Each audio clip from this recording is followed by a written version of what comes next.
نبی کریم صلی الله علیه وسلم چې کله مدینه منورې ته راغی مسلسل لس کاله وخت کړی دي او په دې لسو کالو کې هر کال یې قرباني کړې ده او نبی علیه السلام ارشاد فرمایلی دی چې د اختر په ورځ باندې الله ته ټول نه غټ محبوب عمل هغه دا قرباني کول هغه دا وینه تویول او بیا ارشاد فرمایي وانه لا یأتی یوم القیامة بقرونها واشعارها وازلافها دا ستاسو قربانیونه به د قیامت په ورځ باندې خپلو ښکلو سره خپلو ویښتو سره او خپلو کرشونډو سره راځي وان الدم لیقع من الله بمکان قبل ان یقع بالارض او ځمکه ته وینه لا رسېدلې نه وي چې دا الله ته دا قبول شوي وي الله څخه دې مقام موندلی وي لهذا فطیبوا بها نفسا د الله بندگانو قربانی بیا په خوشحالی باندې کوي دا ځان باندې بوج مه ګڼئ الله تبارک وتعالی فرمایي ولکل امة جعلنا منسکا لیذکروا اسم الله علی ما رزقهم من بهیمة الانعام هر امت لپاره ما قربانی مقرر کړې ده دې لپاره چې هغوی د الله نوم واخلي په ثورو باندې هغه ذبح کړي او بل ځکه الله فرمایي فصل لربک وانحر الله لپاره مونځ کوه او قرباني کوه دا نبی کریم صلی الله علیه وسلم ته ارشاد دی چې دوه کاره تو وکړه دو بدلې به زه راکوم مونځ تو وکړه قرباني تو وکړه زما طرف نه به دوه انعامونه میلاویږي کوثر حوض کوثر تا ته به خیر کثیر میلاو شي او دویم نمبر ان شانئک هو الابتر ستا چې کوم دشمن دی هغه به زه ختم کوم د هغه نام و نشان به ختم کوم ستا دوه کارونه تعالی کول دي دو بدلې به الله تبارک وتعالی راکوي نو قربانی حکم په قرآن پاک کې هم دی او د قربانی حکم د نبی علیه السلام په عمل کې هم دی او په حدیثو کې هم دی قربانی لپاره څه شرایط دي چې هغه شرایط سړي کې موجود وي نو هغه کس باندې قرباني هغه لازمي ده اولنی شرط دا دی چې دا سړی مسلمان وي لہذا اسلام نه علاوه بل دین کې یو کس دی بل مذهب کې دی عیسائی دی یهودي دی هندو دی بت مت والا دی بل مذهب چې کوم یو هغه اختیار کړی دی نو هغه باندې قرباني نشته دی دویم نمبر دی مقیم وي یو سړی په سفر کې دی مسافر باندې قرباني هغه نشته دی شرعي سفر کې وي نو هغه باندې قرباني هغه نشته دی که دغه درې ورځو کې دننه دی واپس راغی د اختر ورځ او پسې دوه ورځې نو دی مالدار او ده باندې قرباني هغه لازمي وي او دریم نمبر شرط ورته دا دی چې دی بالغ وي لہذا نابالغه باندې قرباني نشته دی او څلورم نمبر دا دی چې عاقل وي لہذا سړی لیوانی دی مجنون دی په هغه باندې قرباني نشته دی او پنځم نمبر شرط دا دی چې آزاد وي اوس خو ټول آزاد دي اگر چې ذهني طور باندې موږ غلامان یو لیکن ظاهري صورت باندې موږ آزاد یو په خاص زمانه کې به غلامانو نو غلام باندې قرباني نشته دی او شپږم شرط ورته دا دی چې دی صاحب نصاب وي د نصاب مالک وي نو ده باندې قرباني لازمي ده هر مسلمان باندې نه ده اوس دا قرباني نصاب څه شی دی څه شي ته نصاب وي څومره نصاب دی نو هر زکات ته کوم دی باندې بیان کیږي او د سرسایې ته کوم دی باندې بیان کیږي او د قربانۍ ټیم کوم دی باندې بیان کیږي تاسو یاد کړی وو دا یې شیزونه چې قرباني په پنځه قسمه مال کې ده سونا او چاندي نقد روپۍ مال تجارت او پنځم نمبر کور کې چې شیشه کم شی د ستا د ضرورت نه زیات دی هغه په ضرورت کې شامل نه دی د هغې قیمت به سره لګئ که صرف سونا ده نو 9 تولې لازمي ده 9 تولو باندې هغه زکات لازمي کیږي دا قرباني او که صرف چاندي ده نو 52 تولې چاندي او که نقد روپۍ دي مال تجارت دی یا دا نور سامان دی نو د هغې قیمت نن زمانه کې نن چې کوم قیمت دی هغه 85,000 روپۍ 15,000 روپو ته رسي نو بیا د باندې قرباني هغه لازمي ده زرګر نه ما تپوس وکړو پرون هغه چې کوم قیمت ما ته وښیي 78,000 روپۍ ښیي 78,750 روپۍ لیکن د هغه قیمت هم صحیح نه بیا پرون یو پوسټ چلېدو چې موږ تپوس کړی دی او هغه کې ښیي 81,900 روپۍ دا نصاب دی لیکن ما بیا مرکزی چې کوم د دې علاقې مفتی دی مفتی بخمیر سره رابطه وکړه هغه معلومات کوي او اخري چې کوم حد دی هغه بیا معلومي دی هغې نه وروسته هغه بیا فیصله کوي نو هغه ووایي چې 85,000 روپۍ هغه نصاب دی لہذا یو کس څخه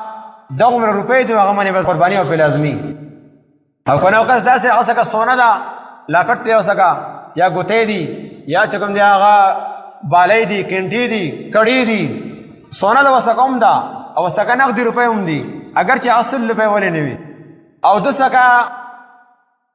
د دې نه علاوه تجارت مال دی یا وسکه کور کې زیاتې کپړې دي زیات لوښي دي زیاتې بسترې دي زیات مکانونه دي زیات چې کوم دی هر شی چې هغه زیات ګاډی دی زیات موټرسایکل دی زیات موبایل دی هر شی چې هغه د ضرورت نه زیات دی کورونو کې دننه دا کلمې لګېدلې وي غټ دیوالونو باندې یا ټکي لګېدلي دا هر څه د ضرورت نه زیات دي دا ضرورت نه زیات چې کوم سامان دی ضرورت نه زیات مطلب دا دی چې دا باندې کلونه تېره شي ستا په کار کې رانغی نه هغه کټ استعمال شو نه هغه لوښه استعمال شو نه هغه بستره استعمال شله گویا دا د ضرورت نه زیات دی هغه هم خادره الله پکې کړېږي او ستا په کور کې راغلو او هغې نه باوجود دغه شیزونه نه دي استعمال شوي نو دا د ضرورت نه زیات دي لہذا د ټولو پنځو واړو شیزونو قیمت ته ولګئ او دا 85,000 روپۍ ته ورسېده نو دغه کس باندې قرباني هغه لازمي ده که دی بالغه دی اگر چې وادي ورنه دی کړی هلک دی او که جنۍ ده او دی بالغه دی اگر چې دی پلار سره یو ځای پاتې کېږي او دی بالغه دی او دی صاحب نصاب دی نو اگر چې د دو خوراک هر څه یو ځای دي لکه پلار جدا صاحب نصاب دی هغه من جدا قرباني ده مور جدا صاحب نصاب دی هغه من جدا قرباني ده زوی خپل جدا صاحب نصاب دی هغه من جدا قرباني ده او که انګور دی هغې جدا صاحب نصاب دی هغه من جدا قرباني ده یو سړي سونه اخیستې ده انګور لپاره یا خاوند خپلې ښځې راغستې ده لیکن مالک یې پخپله دی هغې له عاریتن ورکړې ده چې ستا ته استعمالوه نور مالک دی چې کله دی ورکوي چې هله خرڅولی هم شي او هغې مالک هغه نه جوړه کړي بیا به د دې حساب کېږي لیکن که ښځه مالکه جوړه کړې ده نو بیا به هغې باندې د هغې جدا قرباني دغه شان د پلار زامن دي 2 3 څلور کور کې پاتې کېږي یو ځای پیسې او ګټې راډي پلار له ورکوي نو که دا پخپله صاحب نصاب نه دي نو صرف پلار باندې پلار صاحب نصاب دی نو هغه باندې قرباني ده او که نه جدا جدا صاحب نصاب دي تو پلار له هم خرچه ورکوي خپل وسکه هم مال پوره دی او په خپل هم نصاب ته رسي نو دومره جدا جدا قرباني به لازمي وي ډېر خلک داسې وي خپله صاحب نصاب دی او قرباني بل له کوي لکه زوی دی هغه په خپله صاحب نصاب دی ده باندې قرباني لازمي ده واجب ده پې لیکن د خپل ځان له نه کوي پلار له کوم پلار باندې واجب نه ده یا مور له کوم هغې باندې واجب نه ده یا هغه مړه شوي دي زما پلار وفات شوی دی زما مور وفات شوې ده هغې له کومه نو تا باندې اول نه لازمي که تا هغه وله کړه هغه به وشي هغه نیت جدا دی لیکن تا باندې خپل واجب پاتې شله کوم سړي باندې جاون خپل لازمي ده خپله وکړئ د هغې نه وروسته بیا وس کېږي نو بیا د هغې نه وروسته مور پلار له بیا چې کوم د امت کې نور افرادو له خپلو استادانو مشایخو له صحابه کرامو له مړو له ژوندو له د هغې ثواب بیا ته بخلی شي بیا داسې کولی شي لیکن خپله نه کوي یا پیسې ورکړي دي یو کس لیکن قربانۍ واله معلوم نه دي قرباني د چا ده پلار ده که د زوی ده د مور ده که د انګور ده که د لور ده سړی نه دی معلوم په یو قرباني ټله ایښې ده نو داسې ومه قرباني به منتخب کوئ چې دا ما پیسې ورکړي دي دا زما طرف نه دي زما قرباني ده یا مې دا د زوی ده یا مې دا د ښځې ده یا مې دا د مور ده یا مې دا د انګور ده چې هغه کس منتخب شي چې هغه طرف نه دا قرباني دا زه کومه او که نه تاسو یو ساورۍ اخیستی دی کور کې دننه دا کې و نیتونه کولی شئ کور کې ځان لپاره هم نیت وکړه خپل بیبي له هم وکړه مور پلار له هم وکړه وفات شوي دی هغو له هم وکړه نبي علیه الصلاة والسلام له پکې هم وکړه صحابه کرامو له پکې هم وکړه خپل استادان مشایخ پکې کولی شي یوه حصه تا کېښې ده د هغې ثواب ټولو ته بخې کولی شي چې د دې ثواب زما مور پلار ته هم ورسي او د دې ثواب نبي علیه الصلاة والسلام ته هم ورسي او د دې ثواب نبی کریم صلی الله علیه وسلم صحابه کرام امهات المؤمنین ازواج مطهرات اهل بیت اعظام ته دې ثواب ورسي د دې ثواب تمام انبیاء ته ورسي ټول نیتونه پکې هم کولی شي نو دا چې کله قرباني کوئ نو صحیح طریقې سره نیت صحیح کول اول نه لازمي دی اول نه مال دیم طور باندې بیا نیت او دریم نمبر چې کوم دی بیا د هغې کې خپل خاص کول چې قرباني د چا ده انشاءالله داسې طریقې باندې موږ قرباني کوو دا قرباني به د قیامت په ورځ باندې ستا په اعمال نامې کې تللی کېږي او د دې شیشې به ضایع کېږي نه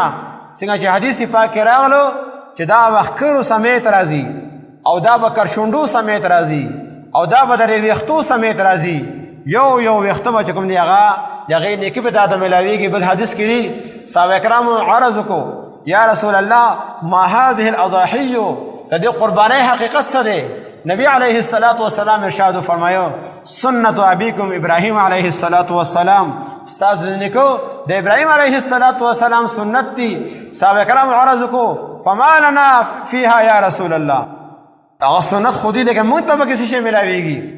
نبی علیه السلام ارشاد فرمایو بكل شعرة حسنه هر وخت باندې کې وتا ته نیکی ملاویږي. په یو غوا باندې په یوې بزې باندې په یوې ګډې باندې په یو اوښ باندې څومره ډېر وخت وي لا تعداد وختو نو دا تا ته لا تعداد نیکۍ ملاویږي. صحابه کرامو عرض کو خو د شوقیانو چې مونږه ته نیکیانې زیاتې ملاوي شي فصوفو یا رسول الله دا اون چې کوم دی اون په ګډو باندې لپاسه دا خو باریک وخت دي او دا خو د بیزونو او د غوانو ډېر زیات دي آیا دې باندې هم یو نیکۍ ملاویږي؟ نبی کریم صلی الله علیه وسلم ارشاد فرمایو بكل شعرة من الصوف حسنه هر د اون یو وخت باندې وتا ته یو نیکۍ ملاویږي. دا ټول آخرت لپاره ځان لپاره تیارې دی. آخرت په سټیټ بینک کې ځان نه شي جمع کول دي. که سړی بینک کې ځان اکاونټ کلا کړی دی او خالی پروت دی نو اکاونټ ورو ختم شي او که هغه اکاونټ ته شي لګي پکې پیسې اچي نو ورو هغه پکې جمع کیږي. کله دې الله مخې لاړ شي او ستا هغه اکاونټ کلاو شي او په هغه اکاونټ کې روجي هم پرتې دي په هغه اکاونټ کې مونځونه هم پراته دي په هغه اکاونټ کې نیک اخلاق هم پراته دي په هغه اکاونټ کې چې کوم حج عمره هم دي او په هغې کې تسبیحات هم دي په هغې د قرآن پاک تلاوت هم دی او په هغې قرباني هم ده نو یقینا دا سړی کامیابه دی. او الله تبارک وتعالی قرآن پاک کې بار دا فرمایي بار چې کوم سړی جهنم نه بچ شو جنت ته داخل شو ذلک هو الفوز العظیم ذلک الفوز العظیم وذلک بار چې دا لویه کامیابي دغه ده فمن زحزح عن النار وادخل الجنه فقد فاز. څوک چې جهنم د اور نه بچ شو جنت ته داخل شو دا سړی کامیاب شو. نو هغه ځای کامیابۍ لپاره نن اعمال الله هم لرا کړي دي. نو هغه عملونو کې یو قرباني ده. قربانۍ لپاره شرایطو دغه 15 قسم مالونه چا څه کوي او دغه نصاب ته رسي نو هغه باندې قرباني هغه لازمي ده.